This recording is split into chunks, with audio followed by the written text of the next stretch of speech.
Hi friends, welcome to my channel. இன்றைக்கி நம்ம என்ன பார்க்க போகிறோம் அப்படின்னா, ராஜ்கிரண் மூவியில் ஃபேமஸான மீன் புட்டு ரெசிபி எப்படி செய்கிறதுன்றது தான் பார்க்க போகிறோம். இதுக்கு வந்து நல்ல செதை உள்ள மீனாக பார்த்து ஒரு 3 துண்டை எடுத்திருக்கேன். அது கூடவே கொஞ்சம் மஞ்சத்தூள், கொஞ்சம் சால்ட்டு, கொஞ்சம் தண்ணி சேர்த்து நல்லா கொதிக்க வச்சுக்கலாம். இந்த ரெசிபிக்கு வந்து நல்ல செதை இருக்க மீனாக பார்த்து செஞ்சிங்கன்னா தான் அதோட டேஸ்ட் வந்து நல்லா சூப்பராக இருக்கும். இப்போ இது நல்லா கொதித்து ஒரு 5 மினிட்ஸில் வெந்ததுக்கப்புறம் இதை தனியாக ஒரு பிளேட்டில் எடுத்து வச்சு நல்லா ஆற விட்டுடணும். ஆறத்துக்கு முன்னாடி நீங்கள் அந்த பிச்சு போட்டிங்க அப்படின்னா அது ஒரு மாதிரி சலசலன்னு தண்ணி மாதிரி இருக்கும். இதை நல்லா கொஞ்சம் நேரம் ஆற விட்டுருங்க. என்னோடய சேனலில் உங்களுக்கு பிடிச்சிருந்துச்சின்னா சப்ஸ்கிரைப் பண்ணுங்கள். இந்த மாதிரி டிஃப்ரெண்ட் ரெசிபிலாம் ஏதாச்சும் உங்களுக்கு தெரிஞ்சால் கமெண்ட் பண்ணுங்கள். நம்ம ட்ரை பண்ணி நம்ம சேனலில் அப்லோட் பண்ணலாம். இப்போ வந்து மீனெல்லாம் எடுத்து தட்டில் வச்சாச்சு. இதுக்கு என்னென்ன தேவையான பொருட்கள் அப்படி பார்த்தீங்கன்னா, பொடியாக நறுக்கின வெங்காயம், பச்சை மிளகா, பூண்டு, சோம்பு, கடுகு, எண்ணெய், இதுதான் தேவையான பொருள். இதை வந்து கண்டிப்பாக நீங்கள் வீட்டில் செஞ்சு பாருங்கள், செம்ம டேஸ்ட்டாக இருக்கும். நம்ம இப்போ வந்து கடாய் வச்சு அதில் எண்ணெய் ஊற்றிக்கலாம்.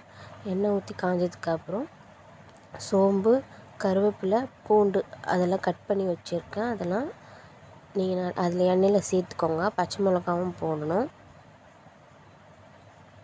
இதே மாதிரி எக்கு வச்சு ஒரு டிஃப்ரெண்ட்டான ரெசிபி செஞ்சு சேனலில் அப்லோட் பண்ணியிருக்கேன். கீழே வந்து டிஸ்கிரிப்ஷனில் லிங்க்கு கொடுக்குறேன், அதையும் நீங்கள் செக் பண்ணி பாருங்கள். இப்போ வந்து நம்ம சோம்பு, கடுகு போட்டு தாளிச்சாச்சு. இதில் வந்து பூண்டையும் நம்ம நறுக்கி தான் சேர்க்கணும். பூண்டு, பச்சை மிளகா, கருவேப்பிலை சேர்த்து வதக்கிட்டு அது கூடயே நம்ம வந்து பொடியாக நறுக்கி வச்சுருக்க வெங்காயத்தையும் சேர்த்தாச்சு.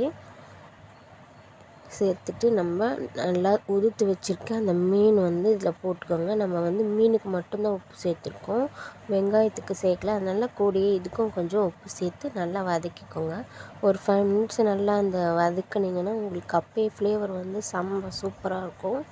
இது கூடவே நம்ம தேங்காய் துருவி சேர்த்தோம் அப்படின்னா இன்னும் டேஸ்ட் அல்டிமேட்டாக இருக்கும். இப்போ நான் வந்து உப்பு சேர்த்துட்டேன். கொஞ்சம் உப்பு கம்மியாக இருக்குதுன்னு உப்பு சேர்த்துருக்கேன். அவ்வளோதான். இப்போ வந்து ஒரு கைப்பிடி தேங்காய் வந்து நிறைய தேங்காயும் சேர்க்காதீங்க, மீடியமாக சேர்த்துக்கோங்க. சேர்த்துட்டு நல்லா ஒரு பெரட்டி எடுத்தோம் அப்படின்னா செம டேஸ்ட்டான மீன் புட்டு ரெடி. இதை நான் செஞ்சு பார்த்து டேஸ்ட் பண்ணி பார்த்துட்டு அதுக்கப்புறம் தான் அப்லோட் பண்ணுறேன். நீங்கள் கண்டிப்பாக செஞ்சு பார்த்துட்டு என்னோடய சேனலில் வந்து கமெண்ட் பண்ணுங்கள். நெக்ஸ்ட்டு ஒரு நல்ல வீடியோவில் பார்க்கலாம். பாய்.